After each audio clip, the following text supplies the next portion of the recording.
Concerned with Guy Nohra. We take what we think are complex subjects and we simplify them so that we can all talk about them and feel comfortable with them.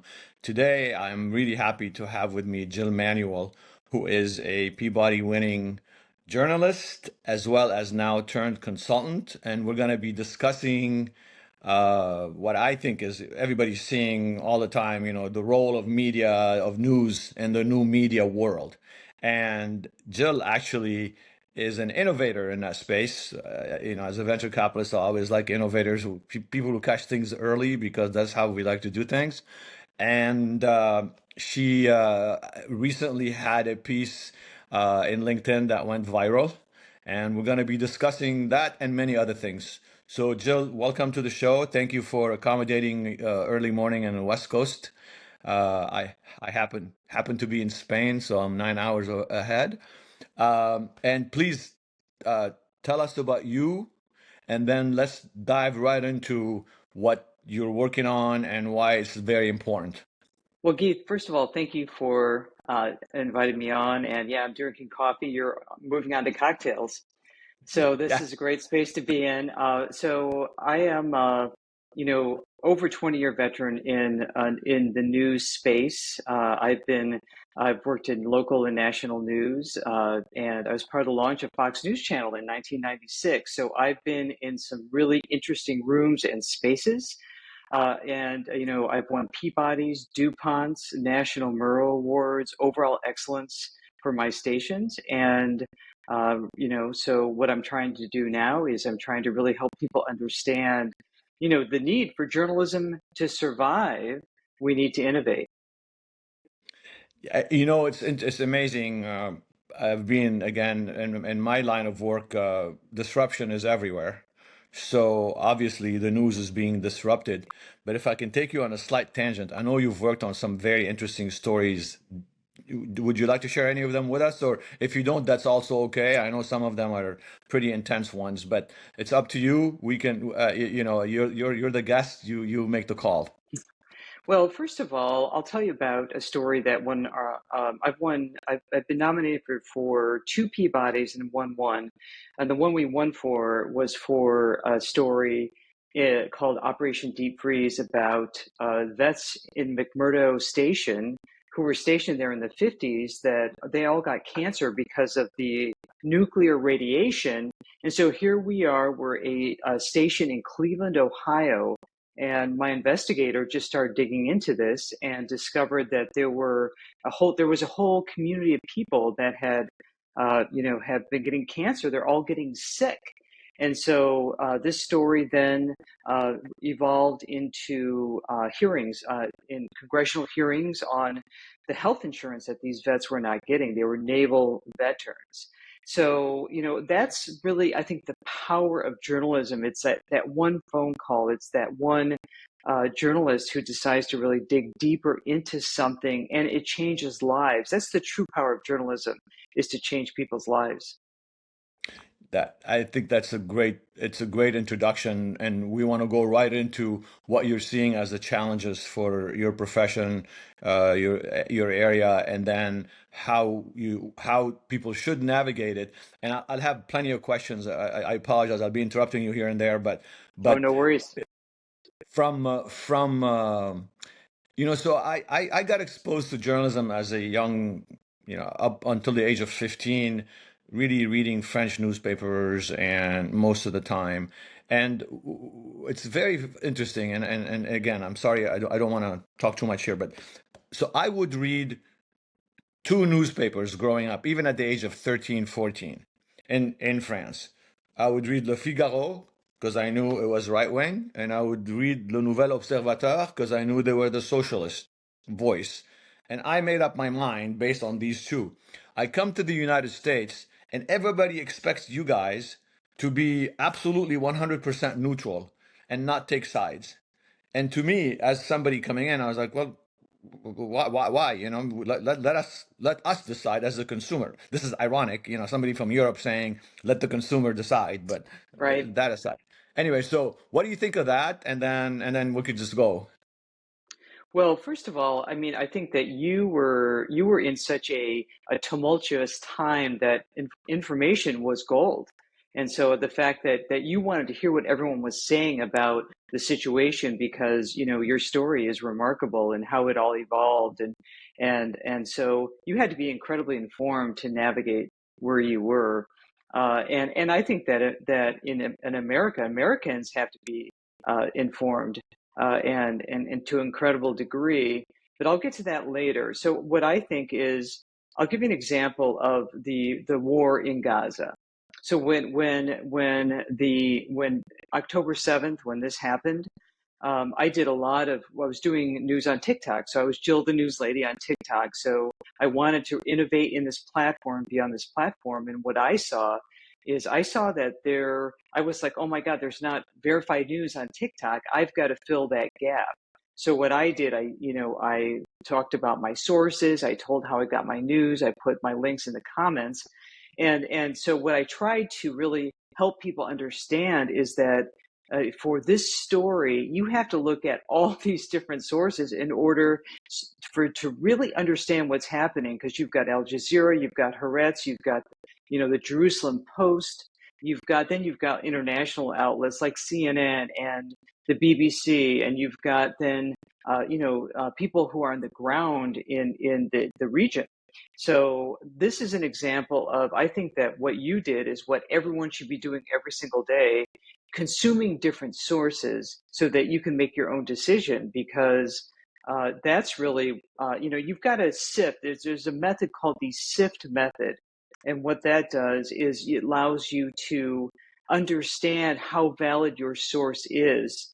And so you've got to use the SIFT method, which is, and the acronym escapes me, I apologize, but it's a proven method for discovering whether a source is credible and valid or whether the information is credible and valid. That's on you to do that. And it sounds like that's what you did because you were filtering these two news sources through your experience. Yes, and of course, God. I mean, war is always interesting, and you know this better than me because propaganda is so important, and both sides used it. I mean, all the way to World War II, of course. Of course. People do this, uh, but how were you able to, given that environment, take it from the actual news on the ground and make it TikTok friendly so that people in 2 minutes can at least get a flavor for what's happening. Well, so what I try to do is I try to stick to kind of I try to be very, very factual, meaning that, and what I mean by that is I take all the sources and I sift through that and I pull out, kind of what I know is commonalities in all these different sources. Like what is the event happened? The disputes are always the interpretation of that event. And of course, sometimes you don't know an event happened actually because you try to get that information. And a lot of journalists were not on the ground in Gaza. So it was hard to get that, the sort of the minute by minute play. Like, I started during the Gulf War, and that set the standard for war reporting, if you recall, in 1991. But Hmm. and so what I just tried to do is just try to be a credible news source on the platform. And I tried to just make sure that they knew what the story was. Here's what's happening. Here's how many people are dead. And here's who's saying that. Because in Gaza, as you know, who says it is important. Is Israel saying this? Is Al Jazeera saying this? Or is it the spokesperson for Hamas? Because it's a tricky situation because Hamas is they run the government organs like the spokespeople come through them. So I think that I tried to explain that this is this is why, this is what's happening. So basically tried to really lay down basic journalist principles so that the demographic, which is mostly 30 and under, more than half get their news on TikTok. So they could access that and understand. And some of the TikToks that I did, Guy, were I got 80,000 views on one of them, Oh, and then I also did a lot of wrapping. So I was an aggregator, like, and that's what a lot of these folks are doing. I took news from, I did like what I do in a newsroom, which is you look at different sources, you determine the, what's going on, and you report it. I mean, that's what newsrooms do. They don't Yep. gather the facts on everything. They're using AP, Reuters, they're using, like in Sacramento, they're using what the Sacramento Bee reports or other outlets report. That's, you've got to attribute that, but that's what we do. And so I would just try to help people, give them, here's the story, here's what's happening. You need to know this.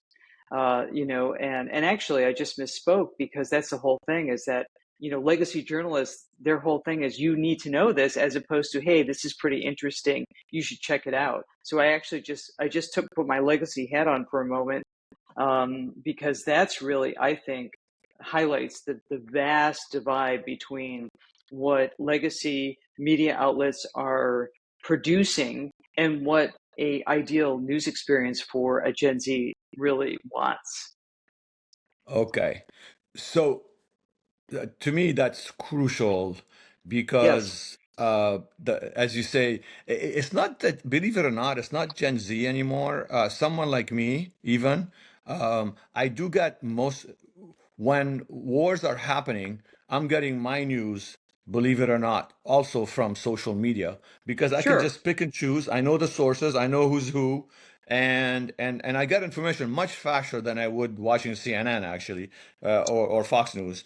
Uh, so even people my age, we're doing this. So the challenge that I want to ask you about is, so we have the established media, and we're gonna throw in newspapers, TV, radio, etc. They do things a certain way. They have been doing things a certain way. And then this new medium comes along. And by the way, it's not like a surprise, right? I mean, social media has been around for a while, but Yep. you still read in the newspaper, CBS is surprised that blah blah blah, and they're going to do, etc.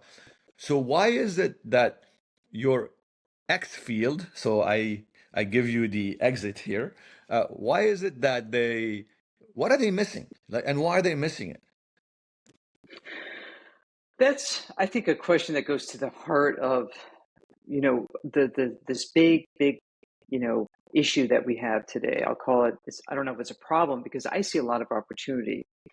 Um, you know, these these news organizations, you've been around, you've been in studios, you've been on cable, you've done a lot of media, you know how dense it is. There are, like CBS, for example, I'm not singling them out, but as a network, they're huge. There's a huge enterprise, and they're doing what they do best, which is broadcast TV. And now that broadcast product is essentially on streaming, and they're trying to innovate for younger people. But I think that because the younger viewer, and the reason I talk about Gen Z a lot is because they're the predictor of the future. So the younger consumer is the canary in the coal mine. The younger consumer used a cell phone first.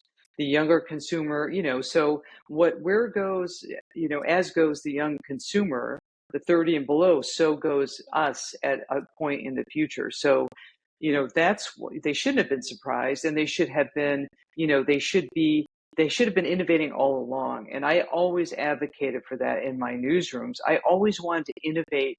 It's like fixing the plane in the air. You've got to keep your legacy product on the air, and you've got to make it excellent and do good journalism, and you've got to do a great job there. But you've got to fix the plane in the air, and then you got to do this other stuff on the side to prepare for that next generation. And I think that's where local news is today, is that they're not, these big companies have not really adequately, in my opinion, prepared for the future, and had, you're not going to make money right away, but geez, what's going to happen is that your demographic that's currently watching you is, I think I just looked before I came on today, Guy, and the average age for, let's say, I think Fox News Channel is 70 of a viewer. It's 60s and 70s for broadcast and cable news.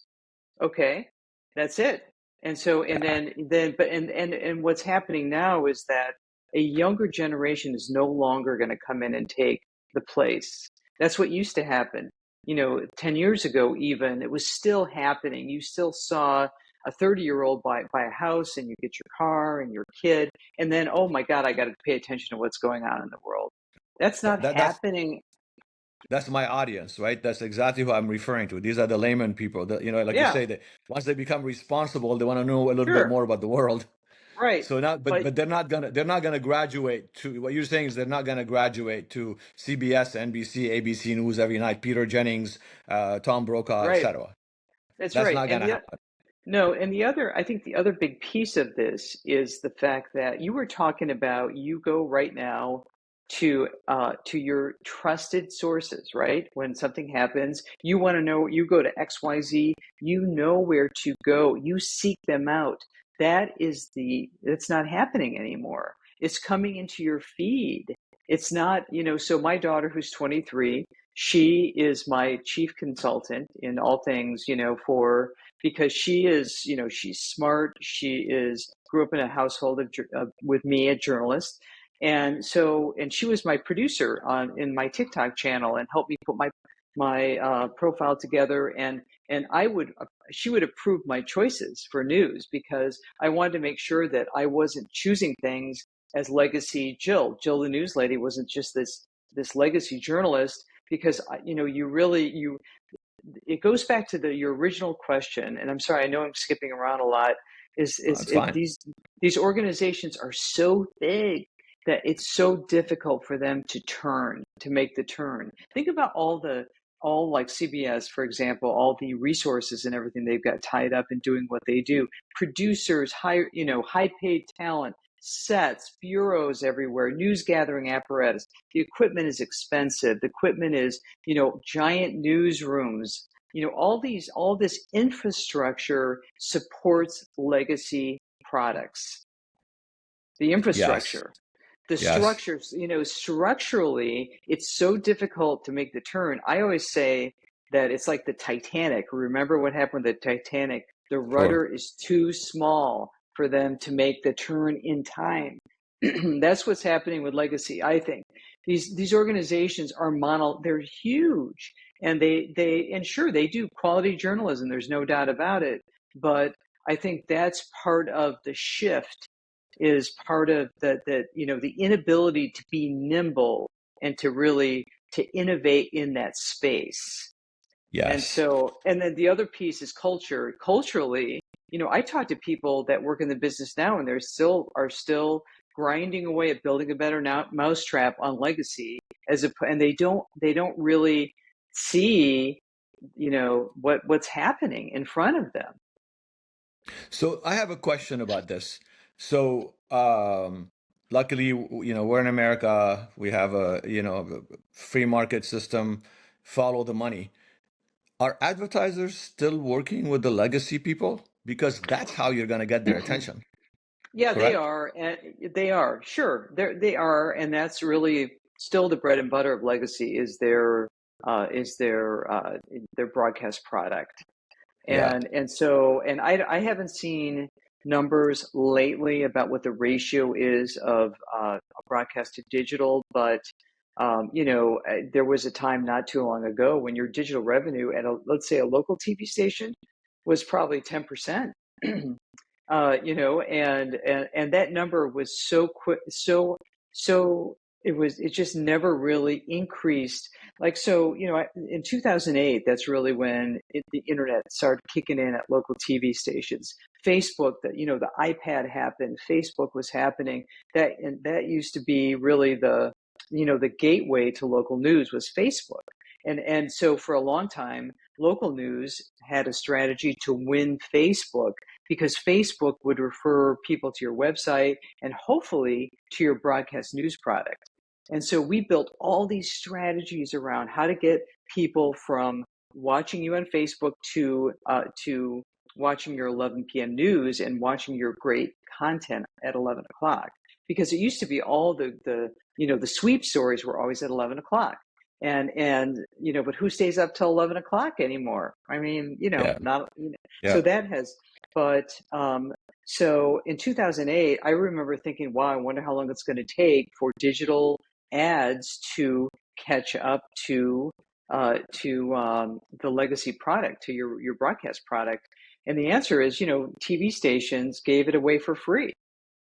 There were no I see. paywalls. They gave so to so to pennies on the dollar to put an ad. You get so what started happening is you started to see sellers were selling the aggregate, right? And by the way, we've got this digital channel over here. I So see. so I don't have those numbers in front of me, but I'm sure that they have grown because but they're also now going into to TikTok and Instagram, and YouTube is huge. So these, but Yes. so these, these advertisers are, are shifting because they want to be where the eyeballs are. You see, and that's where again, it's fascinating for me to think about because, as you say, these legacy companies, they have huge Huge, marketing research departments. So does Quaker Oats. Now, does Quaker Oats want to sell cereal to 70-year-old people? I mean, so doesn't somebody at Quaker Oats wake up one day and say, you know what? I'm putting a stop to this. Our budget, find other places to spend that money because I don't want to right? spend it on Guy Nohra, who's watching, he doesn't, he stopped eating Quaker Oats a long time ago. So, um, so again, I'm wondering about so I think like a CEO, right? So I'm a CEO and I'm having a conversation with you. And in my mind, oh, what are we going to do as an organization to adjust? And it feels from the great opportunity you have that they're not adjusting necessarily or not adjusting fast enough. Is that appropriate? I think so, but again, I'm not in these rooms, and I think that unless you're in a company, it's hard to know. I can just speak from my experience. I've worked with big media companies and worked in these newsrooms, and I can tell you that it's really hard, because and it's not only structurally set up for legacy, it's also also culturally set up for legacy. And that to me always was one of the toughest nuts to crack because there was interest in innovation, and I have worked for some innovative CEOs and ones that really want to move it forward, but it's like Sisyphus, pushing that rock up the hill, Yeah. because culturally you've got people that have been working in this legacy business for a significant period of time, and they come and they have this mindset. And I always came into a newsroom and said, okay, we're going to try this. And I got a lot of resistance. Let me give you an example. So when I got Cleveland in 2008, I was the news director for Scripps at WWS. At that time, there were 9 stations. And WWS, the first TV station in Ohio, and Scripps is a proud company, big journalism, legacy, and so I got there in 2008, and I was hired to usher in what they called the newsroom of the future. This is in 2008. And because, at that time, the company had a recognition that, wow, things are just not going to stay the same. And we need more people, because what was also happening simultaneously is that local news was getting away from being in communities, actually serving communities. There was not enough feet on the street because you started seeing us, a pull away from actually being in communities and being really service oriented. So I was brought in to transition a legacy newsroom to being this new kind of journalist. And so what I did is I put together this whole structure and plan so that people like anchors who have been sitting on the anchor desk for 30 years had to go out and shoot their own stuff. They had to shoot, write, and edit their own packages. Photographers who had only shot other people had to put their own pieces together and be live. And so, the idea was to use every journalist in the newsroom in the field, or use it to create content, and that everyone is capable of doing that, but so that experience was just so informative for me, Guy, because the resistance I got was unbelievable. And of course it was, because adults don't like to feel temporarily incompetent. They want to feel Sure. like they're masters. And hey, I've been on the anchor desk. I'm pretty darn good at this. Why should I learn Yeah. this new skill? And while I'm learning it, I feel like incompetent. Yeah. But it was also culturally, you walk into these newsrooms and it literally, some of them are 1980, or I mean, I've worked at BBM. I was in BBM, WBBM, one of the crown jewels, in the pantheon of journalism history. That's where I worked in the same building as the Nixon Kennedy debate. And and you said, and I mean, wow. But the culture was so, hey, we used to be great. I want that to happen again. So I was at Yeah. BBM when things were starting to slide, but they used to be like, Walter Jacobson, Bill Curtis, they were number one. They were like, they traveled the world. They went to every major story. I mean, that's really the heyday of local news. And a lot of folks wanted that back. Yeah. Yeah. Okay. So, so if we look at the business model and we put on our financier hat, is it better to turn around the existing businesses or should we start new ones? Well, I think it's really tough to turn around existing businesses, and what you're seeing now is you're seeing more stations, try to innovate on digital stream. There's all, streaming now is huge, and TV stations. But what they're doing, they're putting their legacy product onto streaming. Yeah. So it's the same thing that you're watching on TV. You just watch it on your computer or your, smart TV. All these TV stations have apps. They've got, and there is innovation in that space where people are creating new programs for streaming, and so, but you know, is somebody who's 30 and under, are they going to really go to a TV station app? They don't have any loyalty. There's no news habits and there's no loyalty, because you watched, when you got to the U.S. And what did you watch local news? And if so, what local news station did you watch? I was in Alameda, California, so we used to watch the Oakland one, Channel KTVU. 2. Yeah. Yeah, yeah. Channel 2, Channel 5, Channel 4, that was it. Okay. So because you came to the States as a Yeah. teenager, but a lot of people you talk to, they watch Station X because they grew up watching that. Their parents had that on during dinner. And Okay. that's Okay. and so you build a habit of watching this station, and you build an affinity and a relationship with the anchors on that station, and you knew their names, and you connected to them. But Sure. now that those habits are not being built because news is coming to someone on a feed. It's in their, oh, it's in my feed. Oh, okay. The algorithm is serving up your choices. It's not, you're not choosing to go to, I'm going to go to CNN, wherever, like you are, because Yeah. you have news habits. You grew up, you read Yeah. newspapers. You grew up, understanding that there was bias, and that you had to be consuming a lot of different sources. That's not Yeah. happening today. There's news habits, lack of, and news avoidance. So a comment on my viral post was from someone who's teaching, college age kids. They don't want anything to do with news, and this person teaches not journalism, but teaches media studies. But she has revamped her whole curriculum because to get their attention, and they tell her they don't watch news. None of it's interesting, and it's scary because if you've got like a 23-year-old like my daughter. Okay, she was born in 2001, September 26th, so 26 days after 9/11.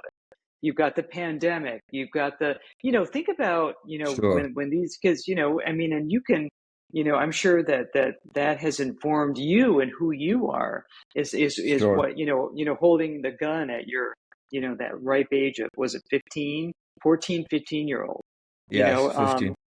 right. So I think that it's pretty scary for them, but they just haven't built habits because it's not that they're not interested, it's just that it's not interesting to them.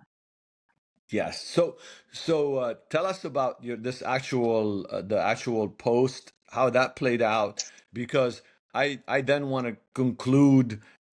What are we going to do? Because we all know a population that is not informed is very dangerous in so many ways and so influenceable and so on and so forth. So I'd love to hear, but I still see the graph you have on your post between the kid who is telling a Dylan story Page. and the guy to his right who's like in his suit and I'm like, okay, so yes, take us through that because I think that will really probably give us the blueprint to what's happening. Yeah, I think it does get the blueprint. So my post was about, the fact that legacy journalists still aren't understanding that there's this whole new ecosystem that is thriving, and that there's a lot that they can learn from these creators. And so, so what's happening now is that a younger audience wants, they don't trust legacy platforms or journalists. So they're getting their news from creators on TikTok and YouTube and Instagram. But TikTok has had an incredible growth. They only came into existence in 2016, and half of adults that are 30 and under get their news there. So what they're doing is they're getting their news from people that are like them, that are accessible, personable. Dylan Page, who's in the graphic of my post on LinkedIn, I split screen him with just a traditional news anchor to show the juxtaposition. And Dylan Page is based in the UK, and he was not too long ago. I don't know how many years ago now. He cleaned buildings, office buildings. He was a cleaner.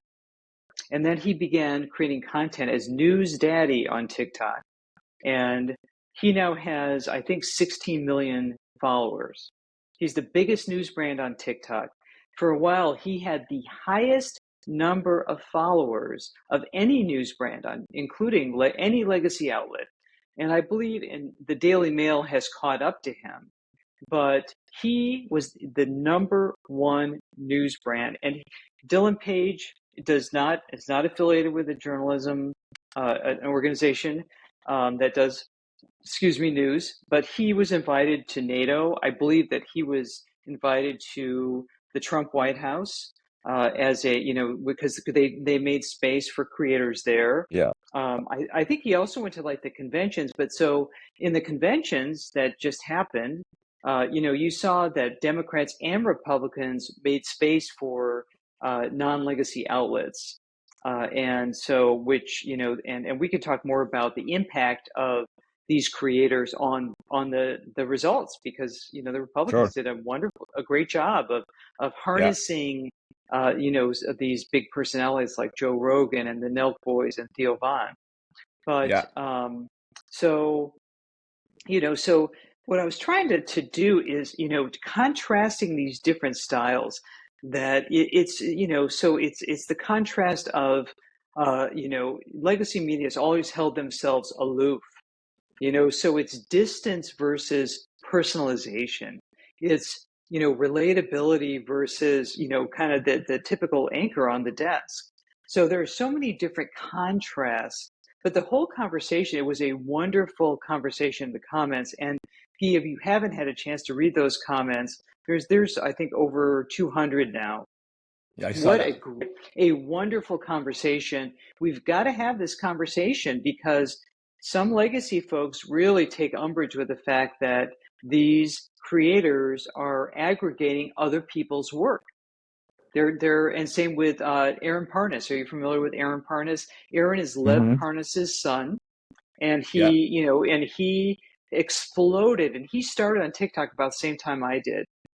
But let me tell you, that kid, he posts 20 times a day if he needs to.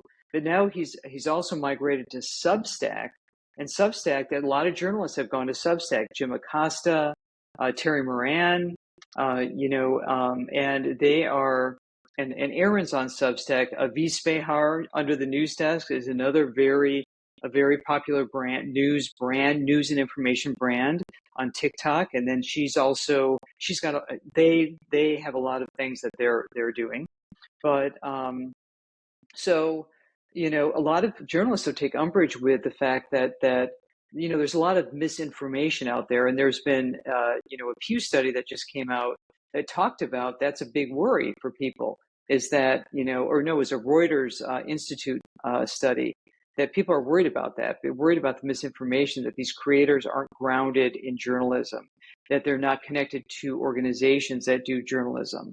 So that's really, I think that the biggest debate is the trust issue, is that there's just going to be more and more misinformation out there because these people that are creating news content are not affiliated with major journalism organizations, or minor for that matter.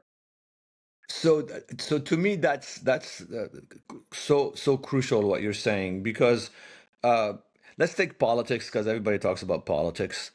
So these kids, because they're under 30, I'm old, so they're kids. Uh, do they have opinions on politics, and are their instincts right or are their instincts wrong? And since they're so influential, how are they going to impact things going forward if you were running a campaign, let's just say? That is a great question, and I think that's something that I think a lot of people are concerned about. Yes, they do. I mean, Pew did a study about talking about these creators and on the different platforms, and they talked about how the affiliation with that talk about left or right issues, and they're definitely partisan. They're definitely more partisan and give their opinion more than someone who is working at a like a legacy news organization. You're when you work in journalism, and I've been doing this a long time, you are brought up just to keep your opinions to yourself. You don't even, especially running a Yeah. newsroom, you don't sit, you don't real, in a perfect world, and that's how the business has gone. You run your newsroom and you make sure that you make space for all these different viewpoints, and because that's together, then you get at a semblance of the truth. But yeah, I think a lot of these creators, they're definitely say either overtly or sort of covertly, and by that I don't mean nefarious. I just Yeah, mean they're sure. Yeah, telegraphing yeah. their choices. And I talked to a daughter of a friend of mine in Chicago, and I say you went to Booth, which so you I'm Yes. sure have fond memories of Chicago. Yes. And I was talking to her. She is 22, and I said, "Hey," because I always like to ask, how do you consume news? Yeah. She only consumes and I can never remember the name. Someone I had not heard of, who only has a progressive stance.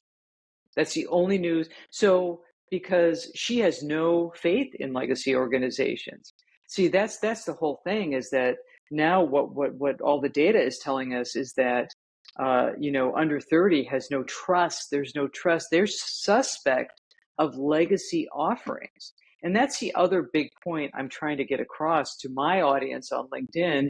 And I have a lot of legacy folks that follow me.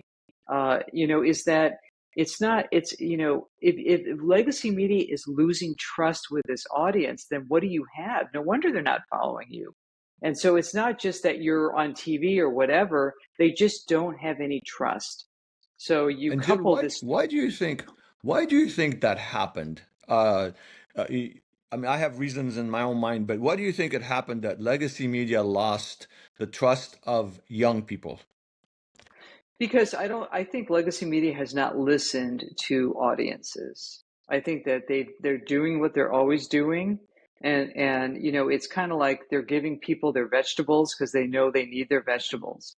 They're giving them their in-depth coverage of, Ukraine or, whatever.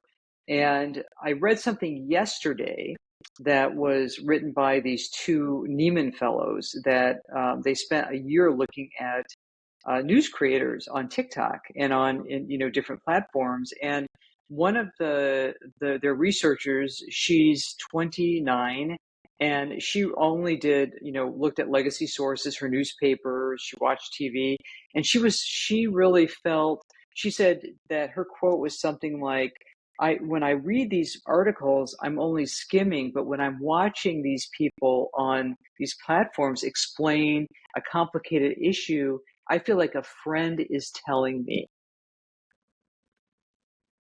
Yeah, And I think yeah, that says it all, right? So, yeah, the voice, who's your typical news anchor? The voice of God, right? This person who's choosing for you what's important.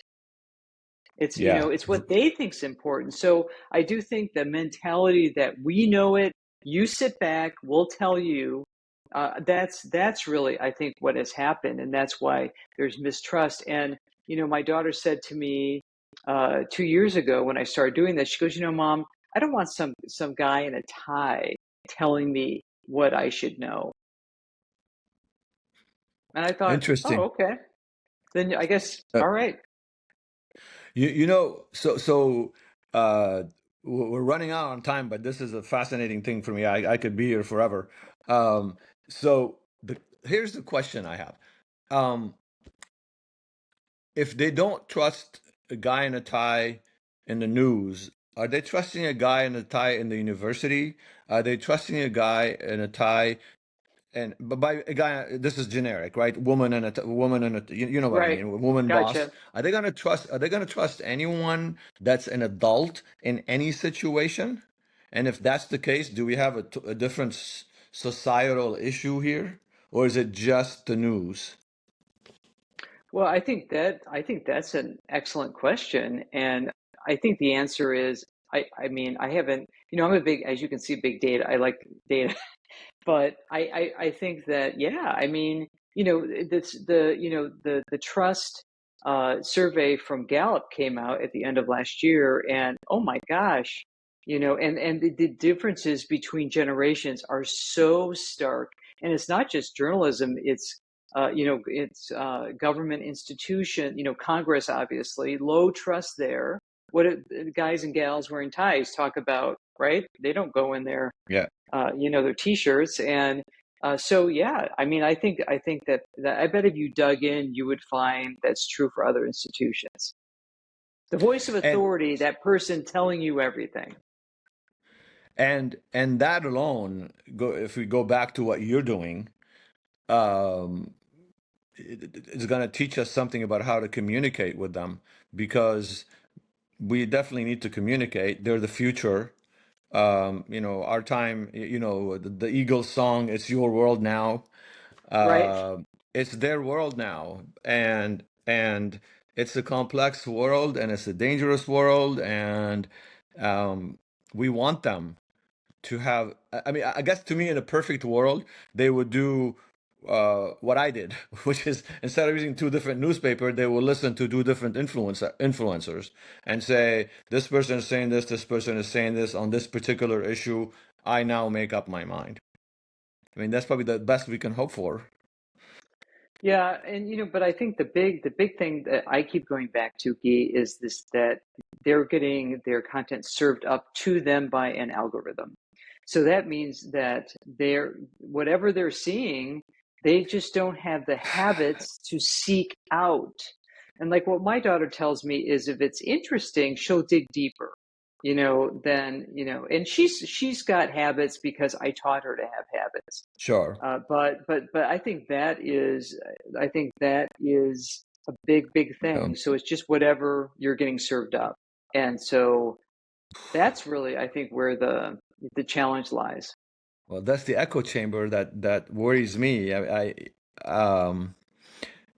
Because if we all stay in our echo chambers, I've been there, done that. I know what the final outcome is, and it's not a good one. So I didn't even think about what you're saying about the algorithms. Algorithms, if I type, uh, lap chole, because I think I have a gallbladder problem because I'm a hypochondriac. Before I know it, every time I look into any of my social media, there's 500 things about hospitals that do Right. robotic lap choles, right? But meanwhile, no one tells me that, oh, I thought it was my gallbladder, but it's actually my appendix, and I have no idea, and I'm gonna die from a ruptured appendix. But I'm exaggerating, but so these algorithms, boy, lots of work to do, and I think you're in the perfect intersection of educating uh, across the board, because otherwise we run the risk of just living in our echo chambers forever, and that doesn't work. In a Right. society, any societies, it just doesn't work.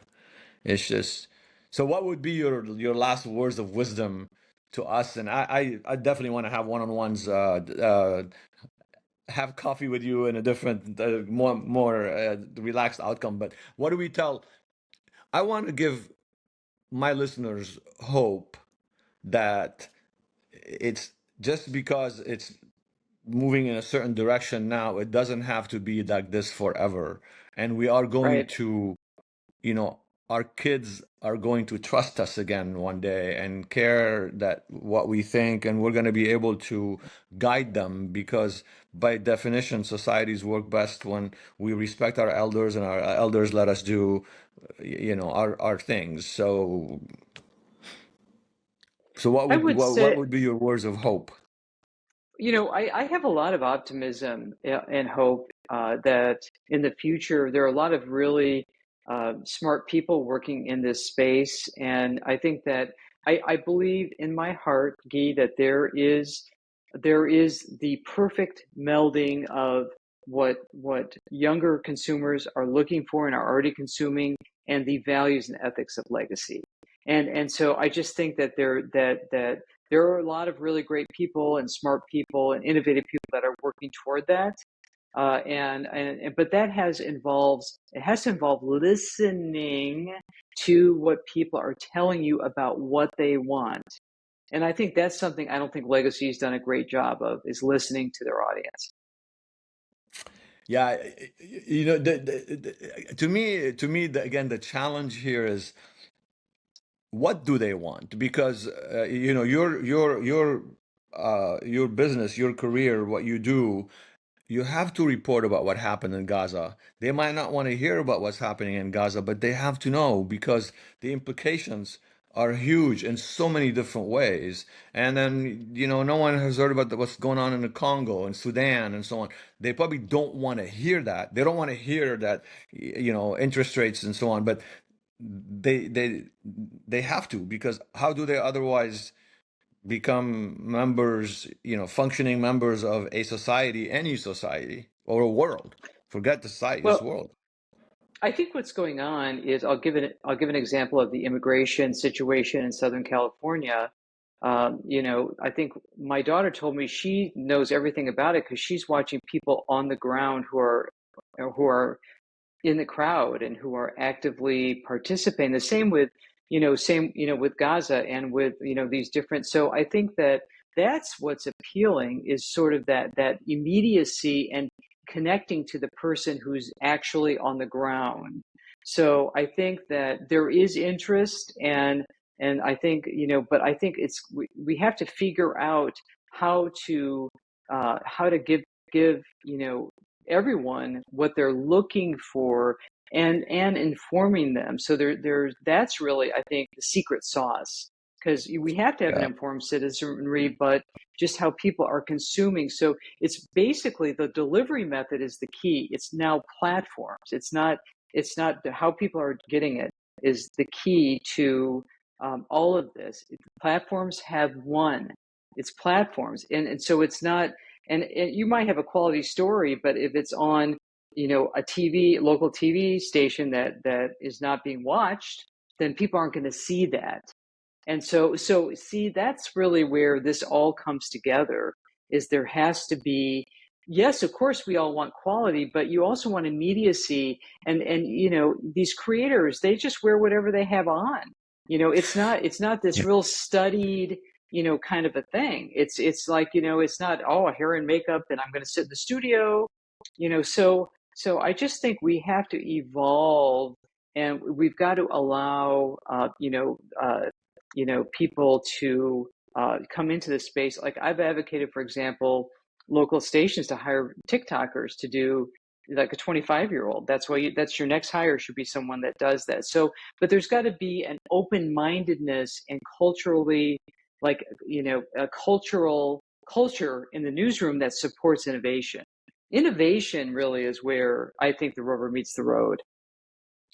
That's great, and I think that in my mind, uh, having been involved in innovation my whole life, I think that this is an area where I'd love to talk to you more about it and see if I can help at all because we information is power, and if it's coming from an influencer, it's not the same thing as if it's coming from a journalist who went to 4 years of studying and understanding how this should be coming out.